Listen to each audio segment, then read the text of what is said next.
There we go. We're live. We're live. We're live. All right, guys, you can see this by my face. I'm a very happy guy right now. We finally got together. It started with one person. Now we have the whole dev team. And, well, maybe not the whole dev team, but we have a pretty big group here that is going to talk about one of the most engaging games on Roblox, which is Bladus Rebirth. So I would like to welcome everybody to this video. And we're going to start off with Hunter. Why don't you introduce yourself to the viewers, to the community, and tell them maybe what you do and what you guys do in general. So yeah, right now I'm a in-game moderator for the game as well as the lead balancer and suggestions manager, and basically what I have to do is obviously moderate the Discord, make sure that there's no cheaters within the game, so obviously no exploiters and along those lines, as well as I'm responsible for making sure well-developed suggestions is put forth to the development team, as well as making sure all balances are in a high-quality state for our team. Wow, yeah, that sounds like a big responsibility right there, man. That's crazy. Let me also introduce you guys to Music, because you are also part of the balancing team. Is that correct? Yes. That's awesome. Do you do the same stuff, or do you guys how do you guys operate together? Or what is the exact thing that you do? Well, I'm on a PvE and PvP team, and I'm also on the builds team. So basically what I do, I just balance stuff out PvP wise and PvE wise, and I also try finding unique builds that might need a buff or might need a nerf, you know. All right, okay, interesting. All right, guys, and then we have Vex, the OG, basically the OG developer of Roblox. Why don't you introduce yourself and maybe tell us a little bit about yourself? Hello, Vex, or the Lance Receiving game. I'm one of the first few devs for this game. I model, I build, so I built the map PvP arena, as well as the battle tower. I also script, make some few skills that are coming out soon in the game, and also model, so some bait parts and the hoverboards that you see in the game. That's crazy, man. That's crazy. By the way, I love the hoverboards, man. Like, people, I mean, we have some questions here later on already from people that, you know, from the community, and there's some stuff about hoverboards and stuff in there, but we'll get to this later. I would like to touch on the balancing part of the game, because that is a huge thing. You guys are doing a great job balancing, by the way. Like, I keep noticing that there's always something that you guys work on and stuff. This is awesome. So I would like to start off with the first question, and you can see I do have everything written on the right side. I'm going to be very transparent in this interview. There's a lot of stuff that we want to discuss here, so I did write down some questions, and I'm going to get right to you. So I think I'm going to start with Music. Okay, so let me ask you something. How do you approach balancing different characters, classes, or roles in the game? Well, so we just make sure each Beyblade type has its own pro and con. And doing that really makes the game more fair for everybody. Yeah, I think that is very, very important in general. What considerations do you take into account when adjusting difficulty levels in various parts of the game? We look at how players are doing in different parts of the game, to see if it's too difficult or if it's way too easy. Then we just adjust it so everything is fair for everybody. That is an interesting point, because I also noticed that, or well, actually as a question as well, do you gather, where do you gather the information? Do you gather your feedback just in general from the players, or how do you gather players' feedback to inform your balancing decisions in general? Well, we have a community polls channel where people can interact with their different inputs, right, and they can give back their feedback on the game. We take that data and we just balance it out. Interesting. I've seen, yeah, you do a lot of polls and stuff on Discord. I noticed there's at least 1 or 2 polls I see every single day on Discord. So yeah, that's really cool. Really good stuff. Can you discuss any challenges you faced in balancing PvP? Just for the people who don't know, PvP stands for player versus player aspect of the game. Sometimes we run across challenges and balancing it, but we always converse it with the team, and we always try finding the absolute best solution for the game. I've noticed that PvP got better. I noticed PvP, especially the rank system, got really interesting just lately. I just made a video, I posted it on my channel, where I tried out ranked again, and I just noticed it just kept getting better, because at first I had issues getting good games in PvP rank, but now actually it does stack up. So what strategies, let me get back on topic, I sometimes just drift off. What strategies do you guys use to ensure that each playstyle in the game remains viable and enjoyable for players? So we look at players, how players are doing with different ways of playing the game, and we want to make sure that everyone can find a way to play that they like and that works well within the game. Here's another one. How do you collaborate with other departments, such as design, engineering, or QA, to implement and test balancing changes? So on the normal daily basis, we collaborate closely with game designers to understand why certain abilities were designed a certain way and how players interact with them. Our engineering team ensures that any changes we propose integrate seamlessly with the game's existing framework. And through rigorous testing, we verify that these adjustments enhance gameplay without introducing new issues. Man, awesome. I gotta be honest, that sounds so professional. Like, I have never been around like anybody that is really that structured, but I do believe that I notice this a lot, especially in the game, because I mean, I noticed that the game started with like what, like I think when I started playing, it had about 1,000 players or something, and it just kept rising, and suddenly I woke up, it had like 10, 12,000 players, and you just see how structured you guys are and how strong of look at this guy in game, he's like, give me stuff, and how structured you guys are and everything. It's just absolutely insane. How do you prioritize which aspect of the game to focus on, and for, you know, just the balancing updates? How do you prioritize that? So deciding what to fix first in the game depends on what players are saying and how the game is doing overall. So kind of like what Music said earlier, I utilize community polls as the lead balancer, and whatever I see I will put into the balance team chat, and we will discuss upon ourselves what we think is the right step and direction to go upon this. Yeah, that's dope. Okay, so here's a big one, everybody. Here's a big one. Can you share any recent community-driven changes or features that have positively impacted gameplay balance? So, sorry.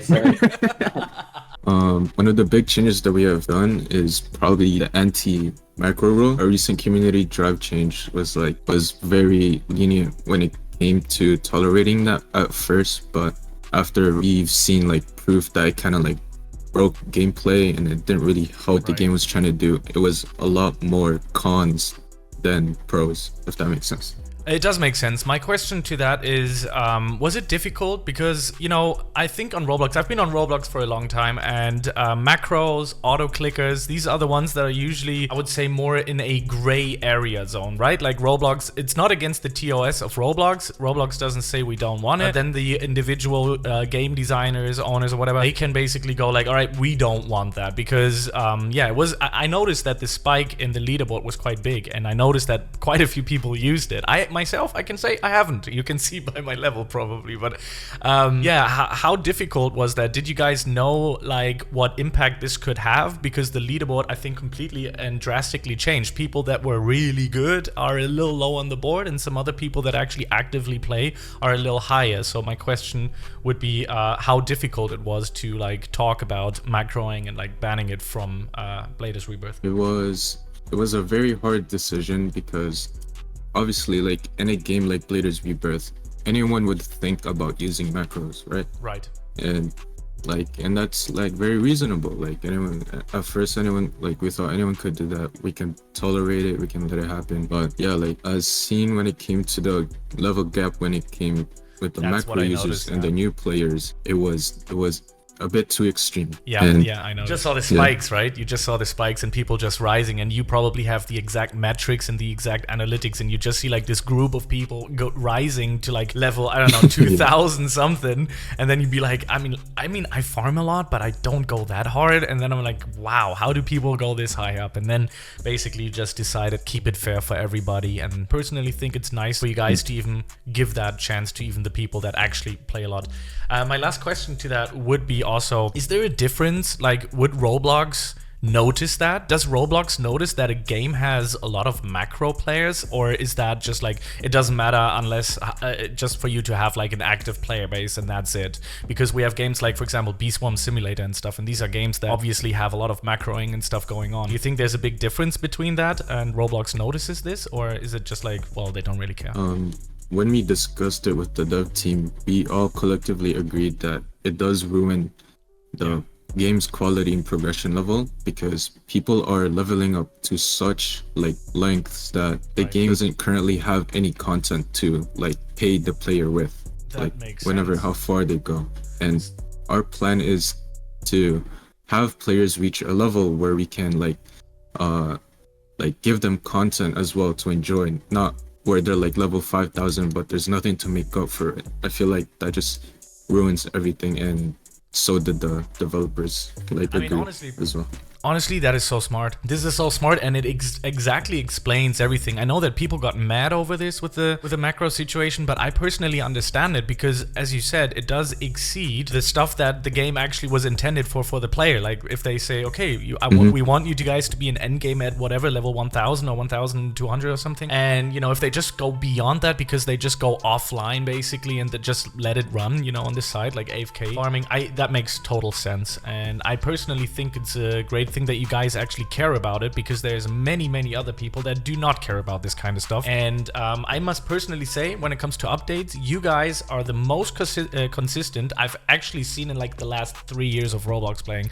You guys are super consistent. You guys always have an eye out and you always listen to the community. I think it's great. So there's the last question that I have for the balancing team. I would like to address that to Hunter.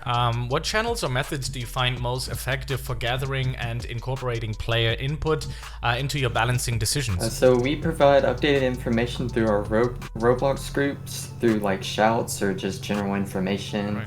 through like the announcements in our Roblox group. We also use our Discord, and more recently we're going to hopefully be using a TikTok account.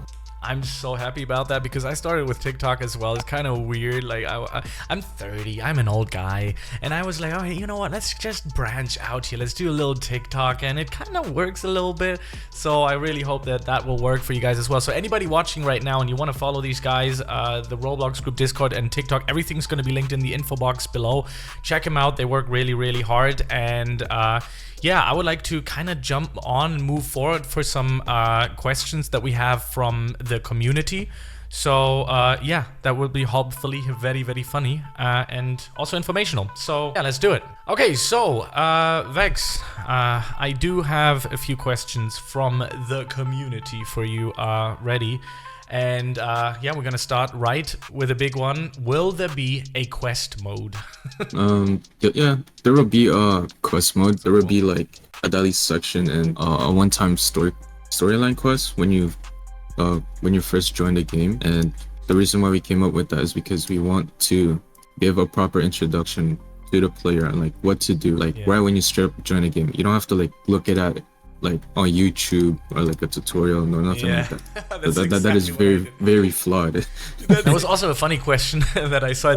It's funny how they actually said it. They said, will they fix the EXP in the level 999 area? It's so cancer without bronze essence. And I just to chime in here for a second, I noticed this today and I was like, damn, this is slow leveling. And then I got the bronze essence and my eyes, just like the whole new universe opened up, and I'm like, oh, so this is how you do it. You gotta get that bronze essence. What's your statement to that? It definitely won't be easier, because if it does become easier, then your level will become like have no sort of value at some point, right? That's right. So instead, to make that better for the players, we will probably introduce a lot more like types of essences. Yeah. So since there is a bronze essence, we can introduce like way more than like if that the makes game sense. ever Silver, needs it. gold, platinum, diamond. Yeah. There's a lot of options. Yeah, that's a cool thing. I mean, I think I like the idea of it in general. It's really dope. It's a nice idea.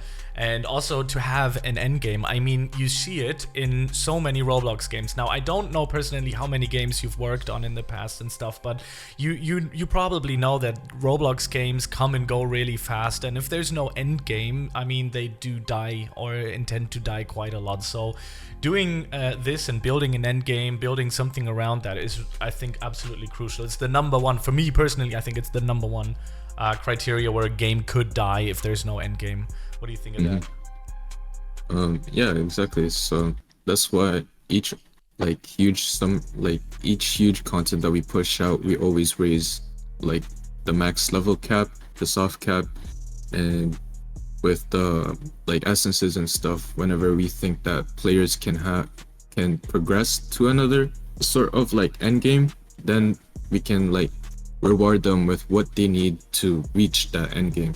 Right. And that's how we'll always be like for the rest of the future as well.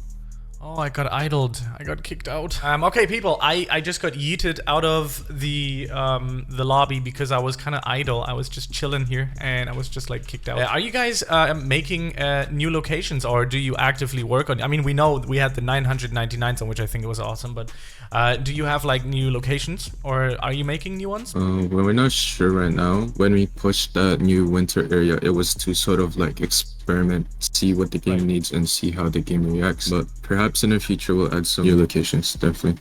Right, because I personally think it was an absolute W. It was definitely a success. I mean, the map is awesome, looks good. You have the trainers in there. You have some kind of new mechanical stuff in there with the essence and all that kind of stuff. So I think it was definitely a W for me. So really cool stuff. Are you guys thinking about adding burst mechanics? Definitely not right now, because our current plans for the game is to focus on the fundamentals. Like things like the battle tower was a huge mechanic that we added to the game. Just things like that first, and then we'll focus on like what the game has, and then we will improve on it.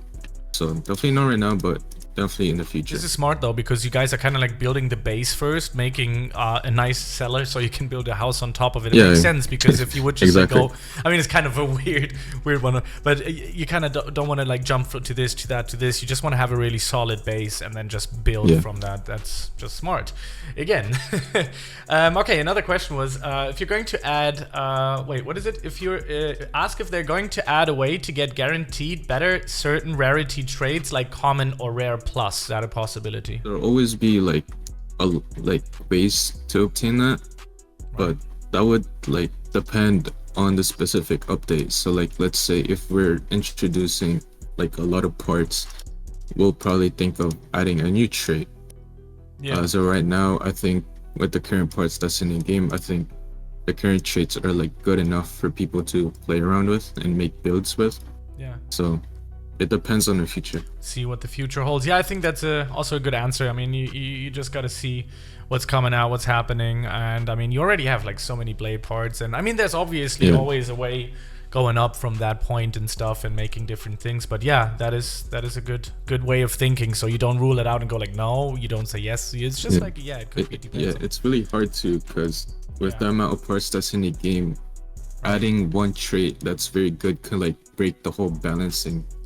That's what the normal user doesn't usually think about. But if somebody releases like a part or just something that is also very exploitable, where you just go like, okay, you can pair this with this and that, and then just completely break the game with it and be like total meta and stuff. So okay, another fun one was, do you guys think about new hoverboards and auras? Because I think aura is a very cool thing. It's a nice thing. I actually got my aura here from the good old Vorkov, and I mean, they're hard to get. They're fun to be traded around as well. Like, people love trading auras and stuff. There's good value in them. Are you thinking about like new hoverboards and auras and all that sort of stuff? Always. So like, it's the same as with the traits. Right.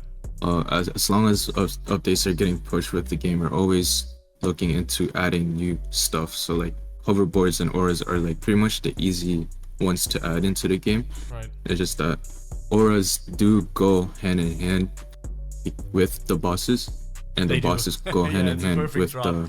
It's literally a perfect drop, So like, they all have to connect to each other. Like, we can't drop auras if there's no new bosses, and we can't drop new bosses if there's no content. If that makes sense. That makes absolutely sense. Yeah, I mean, people are always hungry for new content, right? They always want new stuff. They always want to go like, okay, we want more auras, we want more hoverboards. But yeah, obviously makes absolutely total sense. So there was a question about the leaderboard stuff. I personally would say it wouldn't make sense to make a leaderboard from every country, but that is something somebody really wanted to know. Would you consider ever adding like leaderboards for every country, or just like divide the leaderboard a little bit further instead of just having, because I mean, this is all new, right? We got the world rank, we just recently got it, so people are already interested in how can you split the leaderboards more, and how can people, just rank up in those leaderboards better, have a better chance than others, basically. Do you think that's ever is a consideration, adding like a leaderboard from every country or something like that? Yeah, definitely. Like, this does come from my opinion though, because right now, this this idea hasn't been talked about within the developing team, Right. but I do think it would be really cool, and maybe not from every country, but from a region like North America and South America and like Asia. Yeah. That would that be would be a good really idea. awesome. Like, yeah, like continental stuff or something. Yeah, that would make sense. That would be cool to add that, because I think every single country would be, I think, just a little too much. I could just see like a data overload having every country in there. I think that would Too much flags. Yeah, that's way too many flags. But yeah, very cool stuff. Okay, so this is a big one. I don't know how deep you can go into that. Probably not very much, but this is in capital, by the way, everybody. Somebody wrote this in caps, like fully caps lock. When is the next update and what's going to happen in it? So unfortunately, I can't talk about new makes content. The only thing I can say is that we do take into consideration that it is the summer and that a lot of people have a lot of free time on their hands. So, and we're definitely not gonna pass up on the opportunity. So I can't Let's talk about it, go. but just know that we're all considering. Okay, so I mean, if I could just guess, I would say something might be cooking. All right, next question. We have 3 more to go. Then I'm gonna let you guys go. By the way, I'm just still super happy, super stoked about you guys just being here doing this. This is really awesome. I mean, this just shows just how great you guys are. Are you guys going to have a new boss? I mean, obviously we just had one, but they want more bosses. Definitely. So pretty much like every content update, we're trying to strive for a standard where we're always releasing new bosses. Right. I can't guarantee that the next update will, because obviously I can't talk about that right now. Right. But just a general idea is that we always want to push out new bosses for you guys. Yeah, that is so awesome.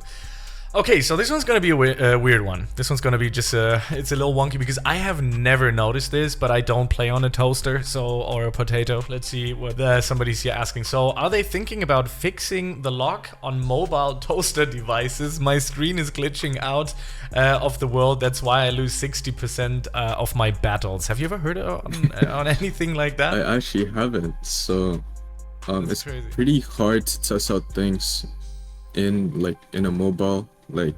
player sense, because I'm not really I don't really get involved in the tester team and balancing stuff. Right. But so I'm not sure if we even have any mobile testers, but even if we do, that is a pretty specific problem. So I mean, we'll it's definitely always... look into it. Yeah, sorry, didn't mean to cut you off there. It's always like a thing when people always go like, okay, so with my toaster here, with my 1990 Nokia phone, I cannot play a triple A, I don't know, Call of Duty or something like that. So I don't know. Sometimes people blame games. I don't know how often that happened to you, but sometimes people just blame the game.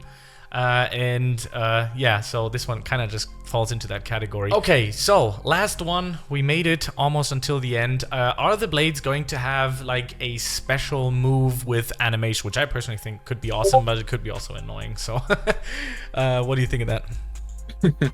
Okay, I wish I could tell you guys, but maybe some awakenings are in Ultimate, but Right. for the vast majority of the blades, they won't have it, and even if they would, it will probably be a very exclusive one. Okay. So, everybody, we reached the end. I mean, I personally could sit here for 10 hours and ask you all of the weirdest questions in the world, but we're gonna let you guys go. You guys have stuff to do. Could you just really quickly, just at the end, already tell the viewers maybe about the tournaments that you guys host? Because that is something I would love to take part in, if it is a commentator, if it is just being there, showing it to the public, to the community, to you guys. Could you maybe just tell us a little bit about what's going on and how these tournaments are set up and stuff like that? Because I think that is just awesome when it comes to community management. Like the tournaments are divided into what a current tournament is divided into low level, which is under 1,200. And a high-level tournament is above 1,200. And how the participants were decided, it was like a giveaway. And if you won a giveaway, you just got in. So I'm pretty sure Hunter plans to do an actual selected participant tournament. So there's a clear basis on who's the best player in the game. and like the WBA. They host like clan tournaments, Yeah, I and think they're I planning to actually I'll host. put that into the info box as well. Put that Yeah. from the W. That is cool stuff. Yeah, let me again show my gratitude. Thank you guys really for being here, taking your time. I know you guys are super busy, and I was a little stressy about this interview. I know, don't gonna tell me so. Yeah, I'm very thankful for you guys. Thank you for Hunter. Thank you for Music and Vex and anybody that was basically in it. Also, thank you to Salem. Thank you to Froome, Sideras. Couldn't be here sadly, but maybe next time. But these are all the guys that orchestrated this with me. So I'm absolutely super happy that you guys were there. So thank you very much. Please be more successful. You guys are doing a great job, and I'll see you in the next one. Peace out, guys.